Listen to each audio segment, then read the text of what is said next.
I'm going to be ranking classes in the game according to how impressive that class is playing in solo. Is it harder for those classes to win? That's S tier. Or is it easier for that class to win? Then it's D tier, right? We go right down to the bottom. It's just my opinion. It's not facts. So keep that in mind. I appreciate how passionate you are on everything blocking. Thanks, Charlie. I mean, it's probably the most interesting part of the melee side of the equation of combat in this game, to me. It's the hardest thing to overcome. Let's do it. Let's talk about Shield Fighter. Shield main, guys. Okay? Where does Shield main go? How impressed am I at Shield Fighter playing in solos, right? Based on the notes we've heard today. Spoiler alert, it's S tier. I'm going to put Caster back. I think Caster's more impressive, but confirmation bias, guys. My bias is showing. How impressive is the class playing in solo? Shield Fighter, in my opinion, S tier. It is hard to win in solo playing as a Shield Fighter. How do I know this? Anecdotally, how many other Shield Fighters, not plate wearing Shield Fighters, do you see running around in solos? It's probably less than 5% of the whole player base. That tells me that it's difficult. That tells me that people try, people get their asses kicked, okay? The fact that you see a ton of rogues and a ton of warlocks tells you that these classes are easy to play, okay? Some of these classes are easy to play. Other classes are very difficult to play. How do we know this? How many Shield Fighters do you see in solos? How many? How many do you see? Me. Maybe 3 other people, right? Why? Because it's hard. Because people don't like to lose, and therefore people stay away from classes that are hard. Why is it hard? Why is Shield Fighter S tier? What are the things that Shield Fighter has to overcome to win in solos? Let's talk about it. First and foremost, if you're playing a Shield Fighter and you're taking a blocking first playstyle, you have to aim to block. You have to aim your shield. You have to anticipate your opponent. You have to put your shield in the right place at the right time to block the attack and prevent damage. This means you have to have an encyclopedic understanding of the attack pattern of every weapon in the game. This has been my area of study for almost 2 years, okay? You could name a weapon and I can tell you how it attacks. Thankfully, it's pretty basic, right? There aren't that many different things that weapons can do, thankfully. There's no feinting, there's no fake outs.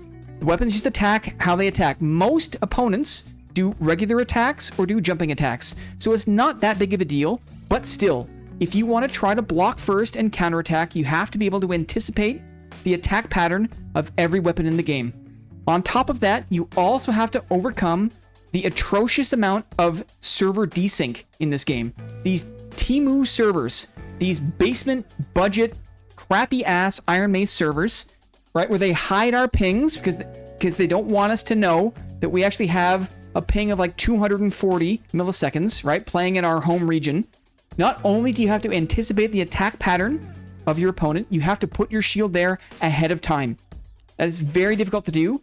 That is something that I still struggle with because you cannot believe your eyes.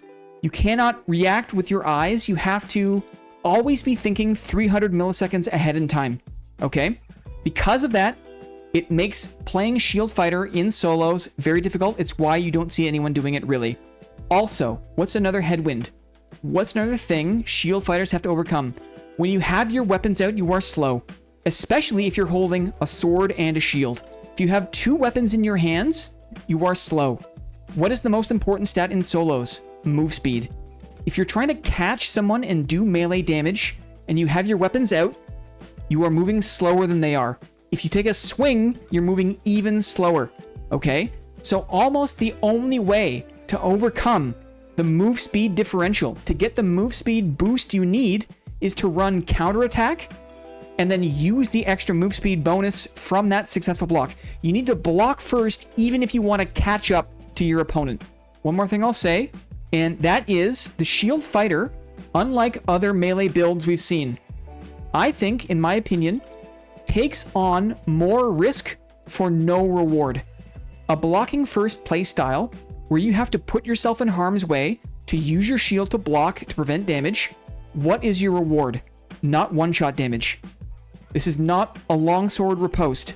If I get a successful block, my reward is I get to do a mid-level of damage. I get to hit my opponent once, and then we're back to resetting and I have to block again. There's no one-shot potential here. I have to earn all of my melee damage. Shield fighters have to overcome the fact that they are taking incredible risk in melee range for minimal reward. And that's another reason why this is a very, very difficult, very risky, very challenging class to play. And when I see other people playing it, I respect them. I have the highest amount of respect for these classes in solo because of the move speed differential, because this class lacks a one-shot potential. What are some of the unfair advantages that fighters get access to? There are a couple, right? We're not saints.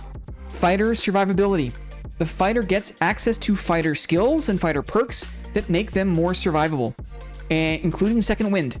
So I'm not blind to the fact that the fighter does have advantages to recover health mid-fight, and that in some instances can be very unfair or very demoralizing, right? That can be an advantage that other classes are annoyed by. I understand that. I also believe there's an unfair advantage in the shield fighter's ability to prevent damage from PvE. If we're talking on the con side, what makes shield fighter less impressive as a class in solo? The fact that shield fighters, including myself, crutch on the shield to prevent damage from PvE. I have not had to learn a big part of the game, a spacing and juking part of the game that rogues, that slayers, that casters have to learn because I just get to block mob damage, right? I get to rely on my shield to take damage off the table. It's easy for me to walk through Inferno. It's easy for me to navigate certain PvE situations because my shield can block. Classes that have to rely on spacing and juking and understanding how mobs move and move their body to prevent damage is impressive to me. The shield versus PvE is a crutch and is one reason I think that you could look on a shield fighter and be like less impressed by. But overall, I think that there is a vast, vast majority of things that the shield fighter has to overcome to play in solo. That's the reason why you don't see many people doing it, because it's difficult, and it's the reason why shield fighter is in the S tier.